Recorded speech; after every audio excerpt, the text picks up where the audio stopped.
everybody, this is Dragon Lover 4194, and today I will be doing my very first playthrough. And for this playthrough, we are doing Spyro Reignited Trilogy. I've been a pretty big fan of the Spyro series. Thought it would be a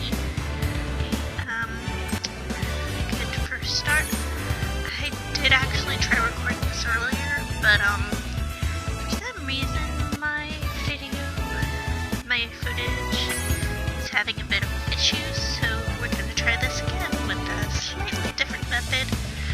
So if you happen to notice any pauses or skips in the video, that is pure post-editing.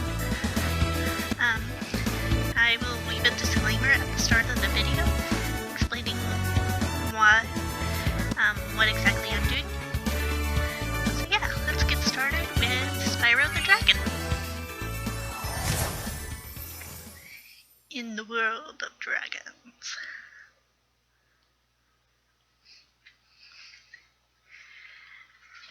But for real guys, if you've never played this game, Activision really did a good job of bringing Spyro back into the limelight. Okay, rolling. It's been peaceful here in the 5 worlds, or is it 6? For a dragon's age, we now have 12,000 treasure, or is it 14,000? What about this Ganasty Gnorc character? Now, I understand he's found a magic spell to turn gems into warriors for his cause. I'll take that question. Nasty Gnorc is a simple creature. Simple? He has been contained in a remote world and is no threat to the Dragon Kingdom. No threat? Besides, he is ugly. Ugly? That does it!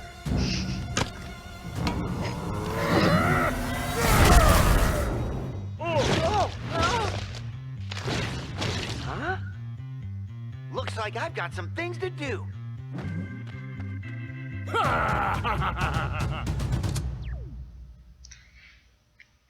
And so our journey begins. I'm gonna be honest with you guys, it's pretty much Lindar's fault that we're stuck in this situation. Let me see options. I want to turn on the map and see. Let's go ahead and shut off the motion blur. We're not gonna need it.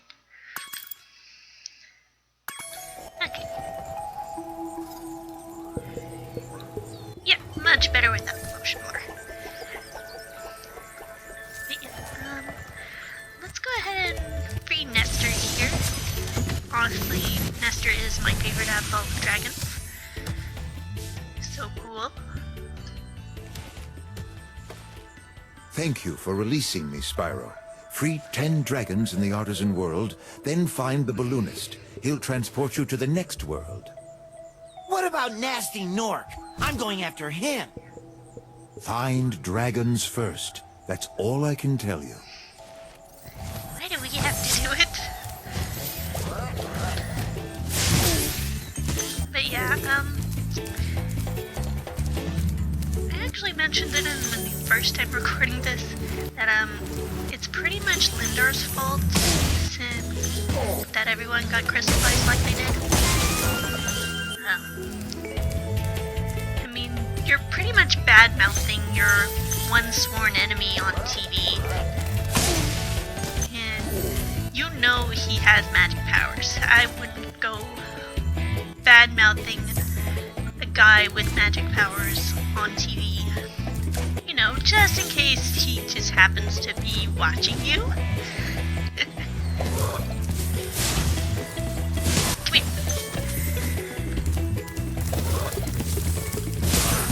Yeah, guys, even so, this is such a pretty game. Like, Activision did such a good job on this. Let's go ahead and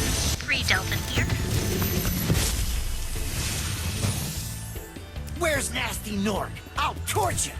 Keep your horns on, Spyro. You have much to learn first. Do you know what the dragonfly following you is doing?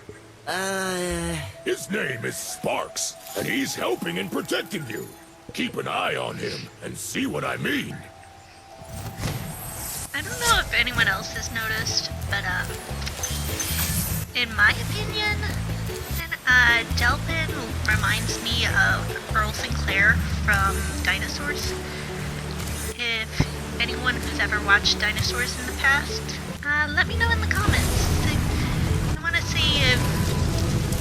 Well, first off, I want to see who else has watched the show. And also if anyone happens to agree with me that Delphin looks like Earl Sinclair.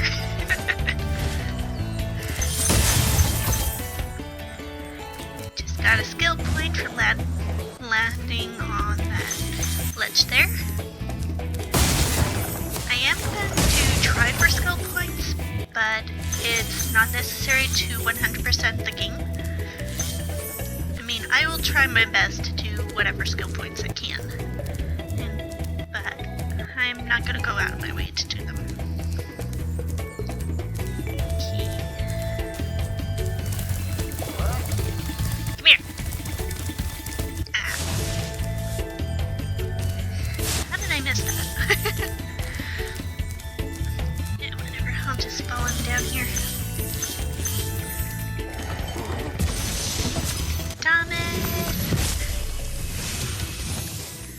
Hey, Spyro, press the jump button twice to glide. And don't be afraid. Afraid? Of what? Falling from high mountain peaks? Plummeting into prehistoric glaciers? Oh, Oh, that. that.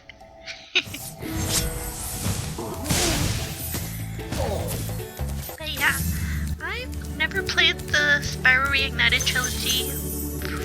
Or rather, I have never played Spyro back on its PS1 days. I did watch my little brother play them. And just being able to play them now, oh, it's really cool. And as I mentioned earlier, I really think Activision really nailed Spyro. Especially since they didn't have his original data. Like, if anyone's ever kept up on Spyro, you would know that,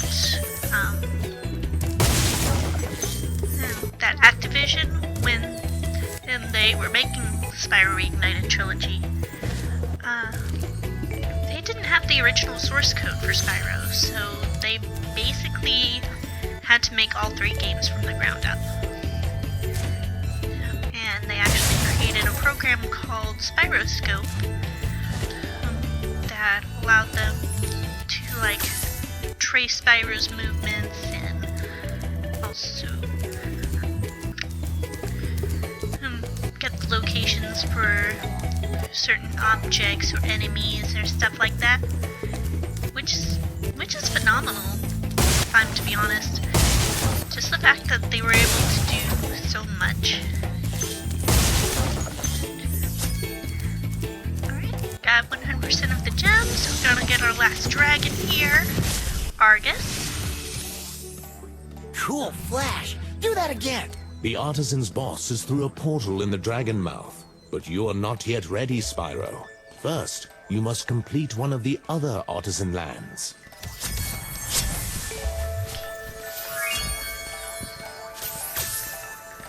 Alright, so we've just freed Argus. We are now gonna go off to Stone Hill, the very first level. Yeah. And really, this is such a cool game. This is the Nintendo Switch version of the game. Not sure if it's overly apparent on screen. But yeah, I did actually play this game through its completion twice before doing this Let's Play. That was mostly because the first time I did it on my brother's copy on the PlayStation 4. That was because I couldn't wait for it to come out on Switch. And and the second time I did it, I was playing on the Switch version, which is the version you're seeing now. Yeah, it actually got a bit of an interesting story. When I pre-ordered the Switch version of this game, at the time all the GameStops were going through a remodel, and I literally pre-ordered the game from GameStop like the day before, where they closed down for their remodel.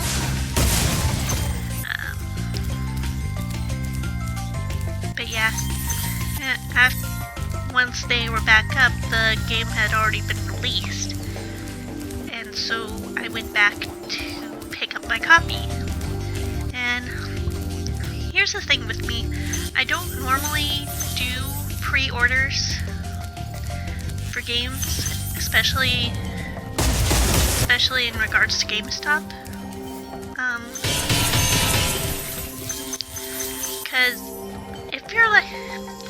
if you know about GameStop, normally they do incentives with their pre-orders. I'm gonna go ahead and free Lindar here, and I'll finish my story.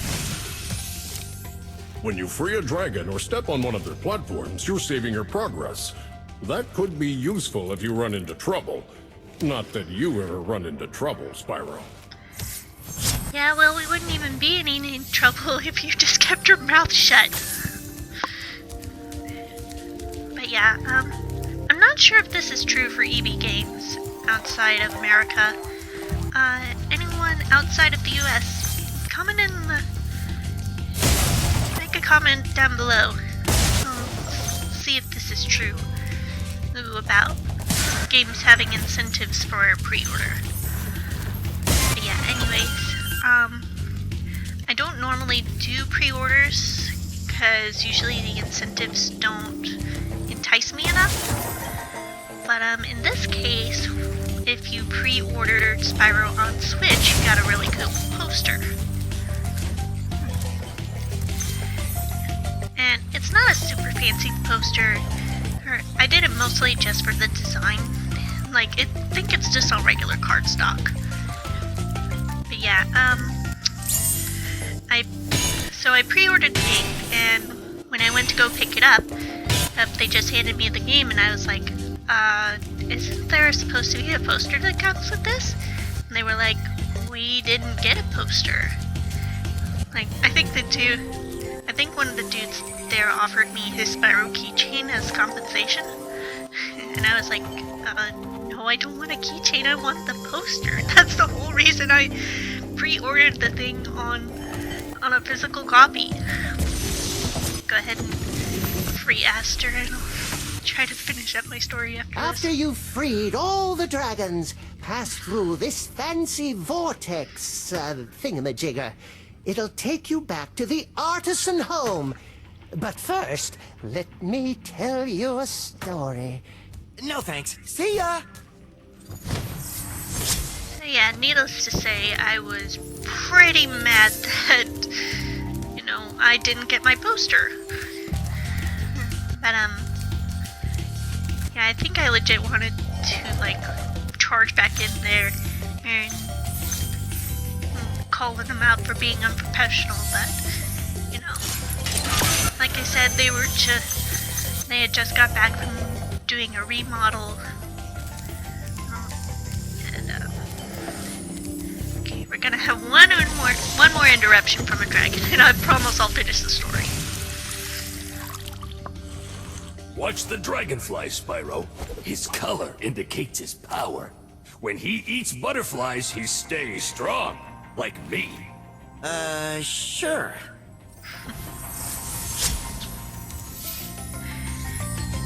So yeah, after a while, after I'd gotten my game, I went to go visit someone. I will just refer to him as Robo, because I asked him how he wanted me to address him, and he just said he wants to be called Robo in my stories. So yeah, I went to go visit Robo, and we decided to go to the GameStop in his area. And I was like, hey, I pre-ordered a game from another GameStop that they didn't give me my poster, or I by chance get one. And they were like, oh sure, no problem, and they just handed me a poster. Like, legit, they even offered Robo one, but he declined his. Yeah, in the end I got my poster. It's pinned up on my wall now. That you could give me, huh, sheep? Get this 5 gem from behind the column. Don't want to forget the 5 gem. It's always the 5 gem. If you get that reference, leave a like on the video. So, okay. Go around here, get these gems. Whoops. Okay, for your last dragon, Gildas. Such a cool looking dragon. Spyro, my friend, how about a hint on gliding? You bet. For the longest glide, press the jump button at the top of your jump, and try pressing the action button to drop down mid-flight. Gildas just has such a cool grandpa sort of vibe to him.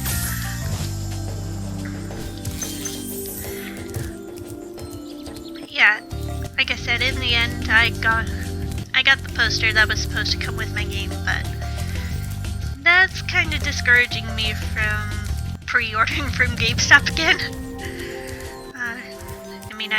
Like I said, I don't normally do pre-orders anyway, but still, this little instance just further cements that feeling into my brain. Not saying that you shouldn't pre-order a game, like I said, GameStop usually has pretty cool incentives for pre-orders. And if something looks cool and you want it, then totally go for it.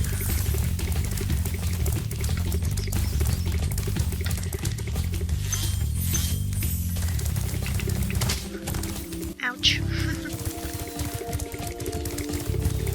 Man, this game is so pretty.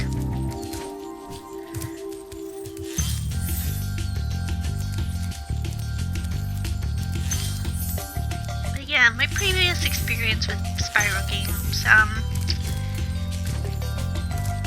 as I've mentioned before, I never played the games on the PlayStation, but I have played other games, namely,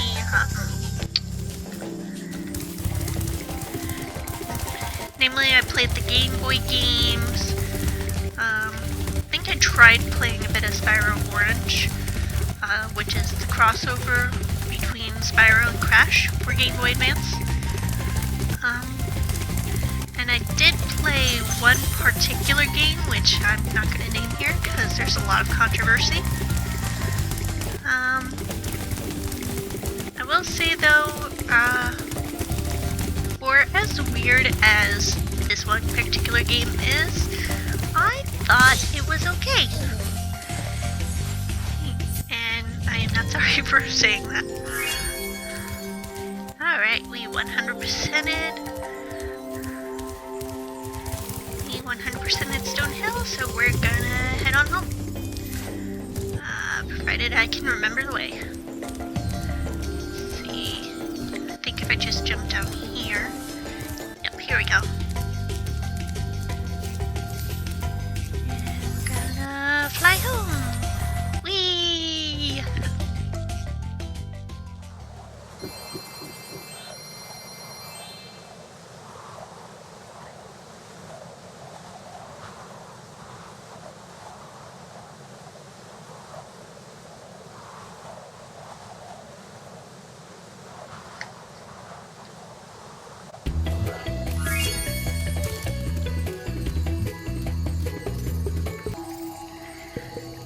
So we just finished Stone Hill.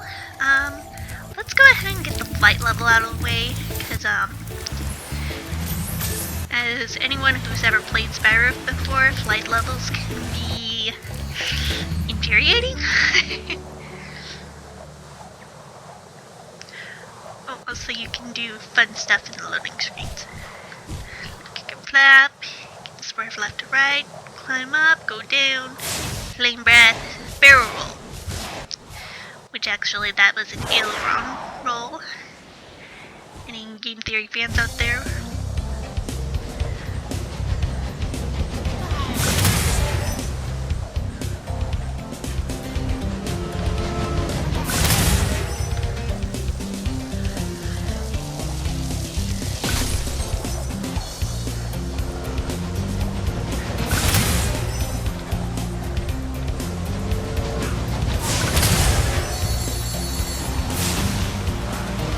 I hate these airplanes. It can be so annoying to get.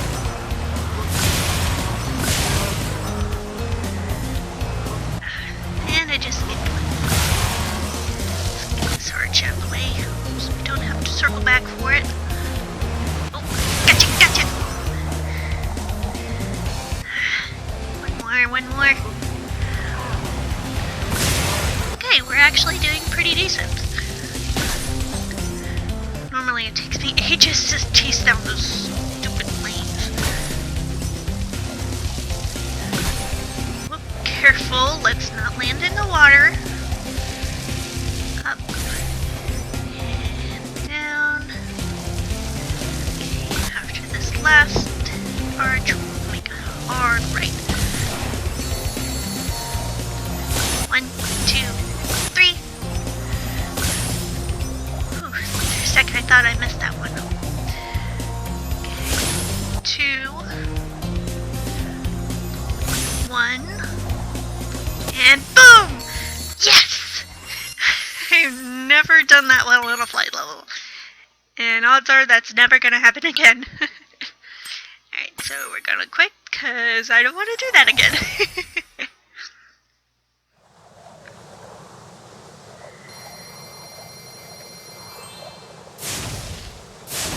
Yeah, I forgot triggers can make him do a flavor. Whoosh, whoosh, whoosh.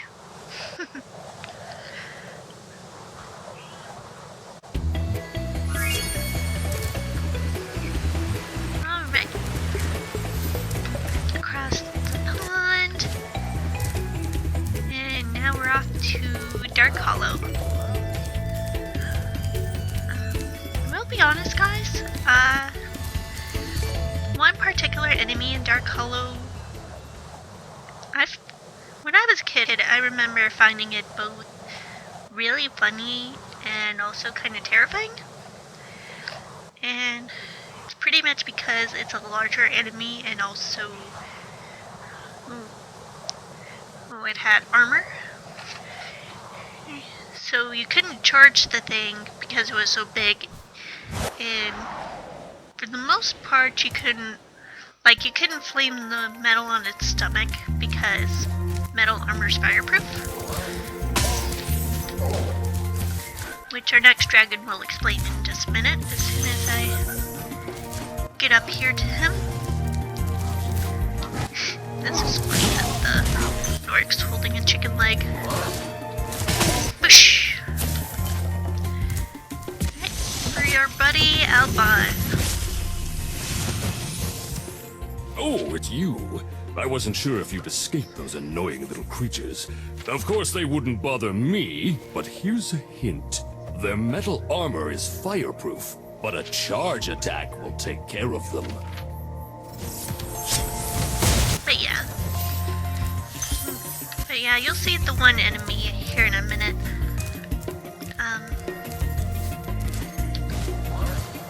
I think it might have just been the low polygon graphics of PlayStation 1 days that made him more terrifying than he was. Because nowadays he just looks goofy. Also, can I just say that I loved how they turned Dark Hollow into sort of an outdoor library? That is really just pretty. Yeah, here's the big goofy boy. And you gotta flame him in the butt.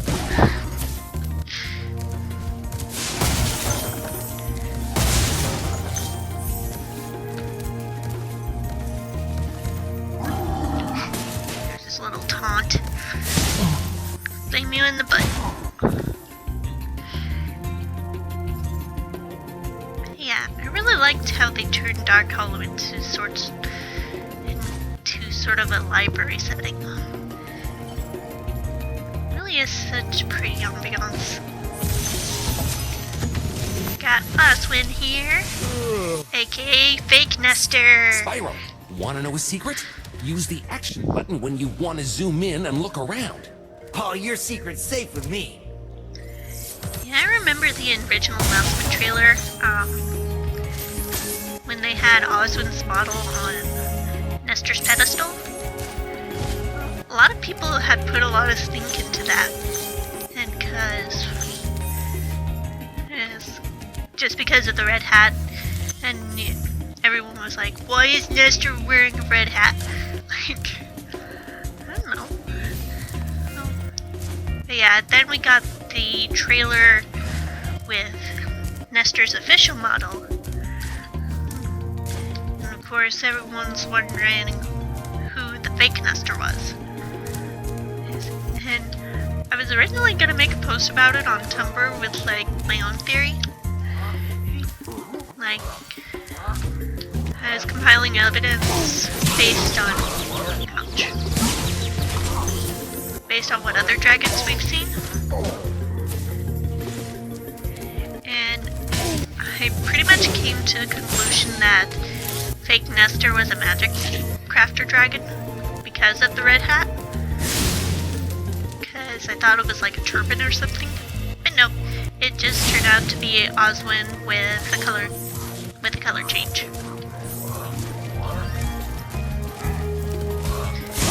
You. Gonna get the secret goodies real quick. Our extra life. Oh man, I forgot I still have the key. One sec, guys. Really, I usually get the chest before I get them that far. Now for the floating key in the corner, I probably would have forgotten.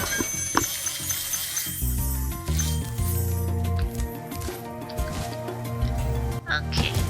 Ouch.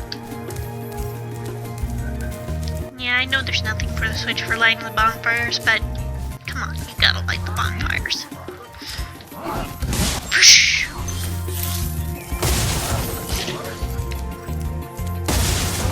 Yeah, the whole library garden setting really works for Dark Hollow. I also like that all the dragons in this world had a similar motif, like literature. Like, we got Alwyn, who's a writer, we got Oswin, who's probably like a librarian or a historian, somewhere along those lines. And we got our last dragon here, Darius. Obvious Shakespeare motifs. Big enemies like this Nork with a club cannot be charged, but a quick flame, that should defeat them. Yeah, you mean the Nork that's gone?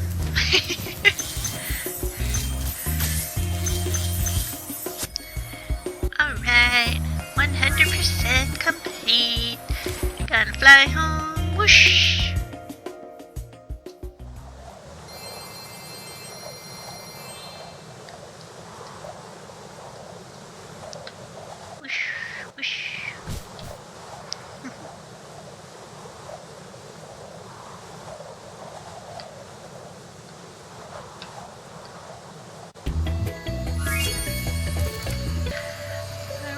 Now we're done with Dark Hollow.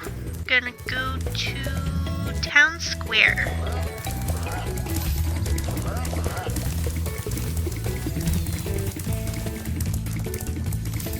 Yeah, another thing that I really liked about the Reignited Trilogy is that they made every dragon unique. And what I mean by that is, if you've ever seen footage of the original PlayStation game, it is very easy to mistake one dragon for another, at least within their own homeworld. Like, legit, there's like 3 dragons in the Artisan homeworld with the exact same color scheme even. And you're like, hey, didn't I already free you? But yeah, here everyone, it's easy. Like, it's very easy to tell what dragon you're looking at. Like, everyone has their own unique body shape, their own unique look, their own unique voice. Like, very easy distinction between dragons. Okay, free Niles here. Welcome to Town Square, Spyro. Begin exploring by gliding to that area with the bulls. Use the right stick to get a good look. Also, why was he working on a statue of Spyro? Boosh! And for anyone unaware, this is a skill point. Getting the bulls stuck in the ground like this. Also, it's funny to watch.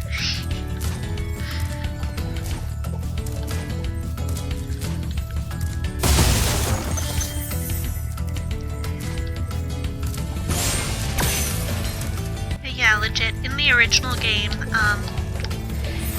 each homeworld had like 2 or 3, maybe 4 models if you're lucky per homeworld, and they just rearranged colors. Which, I don't know. I mean, I guess it kind of works for its day, but I'm really glad they changed it up for this game. Hello, Devlin. Thanks, Spyro. I have the worst itch on the tip of my wing. Did you know that you get your longest glides by pressing the jump button at the very top of your jump? Okay, 2 things. How did he know that we were gonna save him? That he managed to make a cake that said thanks Spyro on it? Also, why are you scratching your wing with your cooking utensil?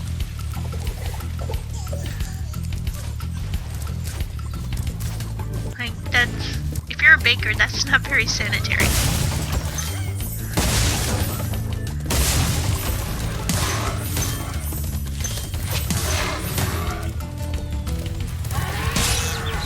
Ouch.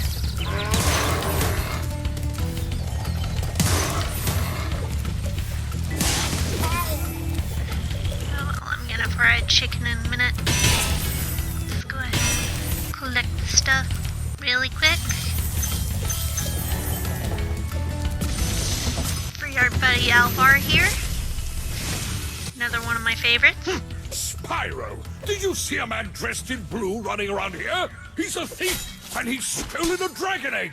You've got to track him down and get that egg. Run, run! I'm getting a little winded. Honestly, that was one of my favorite lines from the original game. Let's go ahead and fry chicken. Alright, now to do probably one of the more annoying thieves in the game.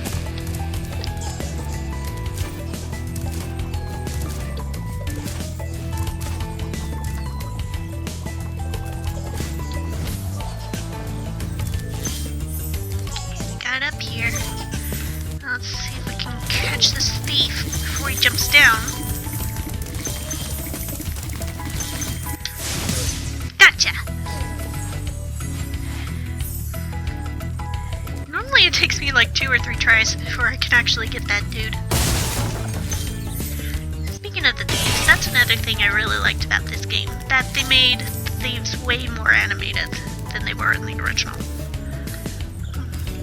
Like, in the original game you got like this tiny little wiggle that was barely visible. And in this game it looked like they were actually taunting you. I mean, it's annoying that they're taunting you, but still. Well, at least it's more apparent. But yeah, pretty much this whole series is gonna be me gushing about the game and how cool it is compared. Well, I guess not compared, because you can't really beat a classic. But like, some of the improvements over the original trilogy.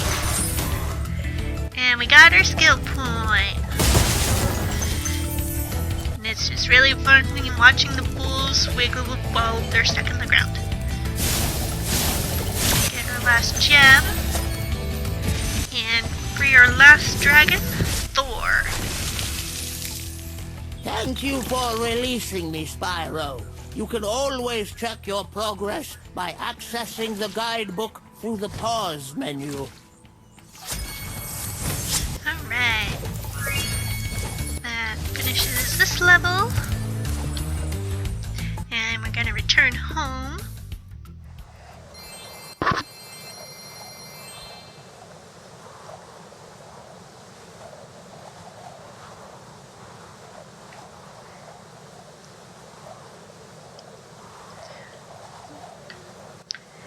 Whoosh, whoosh, whoosh.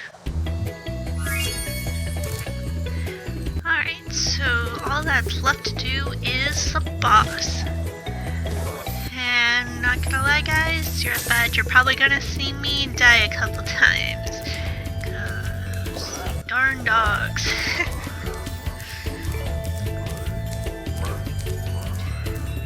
But before we actually go into the boss level, we're actually going to replay this dragon here. Hi, Spyro. Because I'm not sure how many people know this, but he actually has alternate dialogue for when you before you can access the boss level.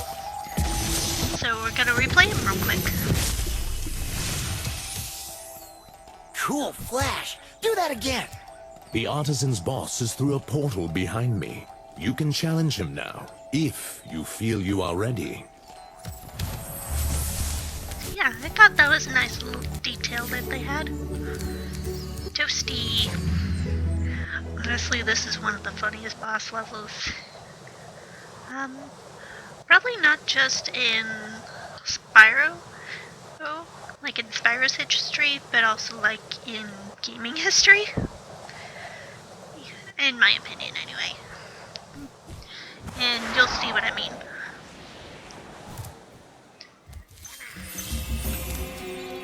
Yeah, gotta be careful in this level, because there is no fodder in this level.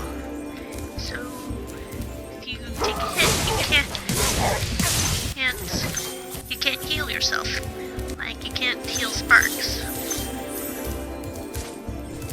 Jump up here, get these gems. So yeah, just trying to be really careful with these dogs.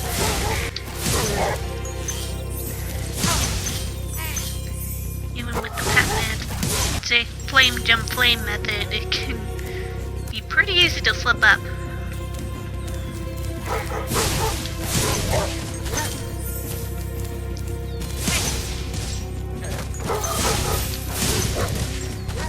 So far so good. Might actually be able to finish this level without dying.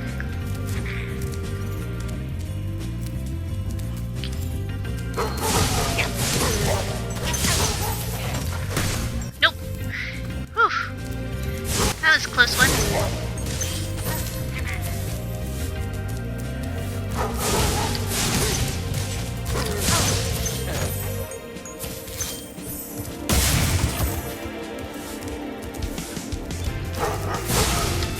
Sorry if I'm going quiet here, folks. I'm just trying not to get hit by one of these dogs.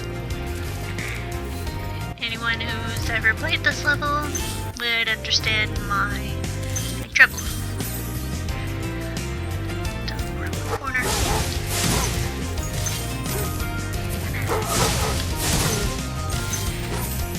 And send you over the edge. Bye-bye. I don't know what's so satisfying about watching an enemy go over the edge like that. It's just too funny. Yeah, there's a level in the next homeworld that's gonna have a lot of that. It is just so funny watching them go over the edge. Alright, bringing our last dragon of the Artisan's homeworld, Nebin. Nasty Nork has put one of his most devious henchmen in charge of the Artisan world. Bring him on. Yes. I think I smell a barbecue. Be careful, Spyro. Toasty has many tricks up his sleeve. Yeah, that's another nice touch that they did for this game. Hey, in the previous game, whenever a dragon is talking about the boss,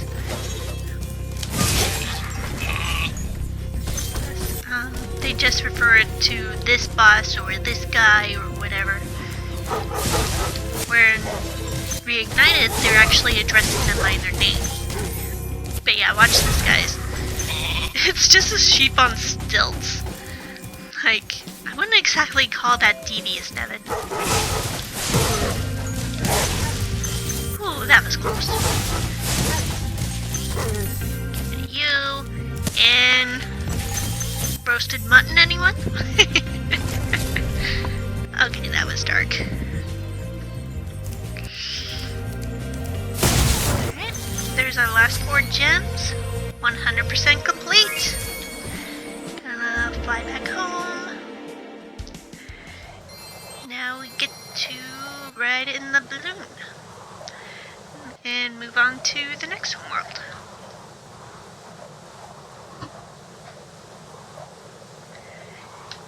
Flying through the air, whoosh, whoosh, whoosh.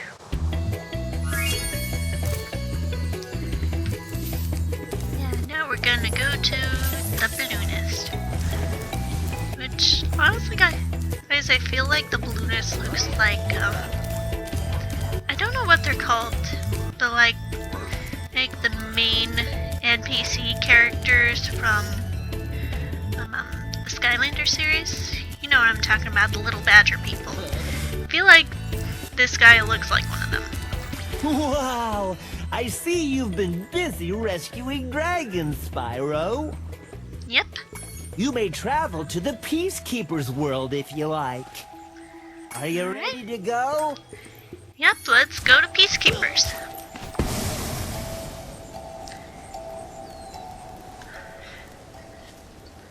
So yeah, we did a lot of things in this first episode. We managed to get through the entire first homeworld. And in our next video, we're gonna take on the second homeworld, the Peacekeepers world.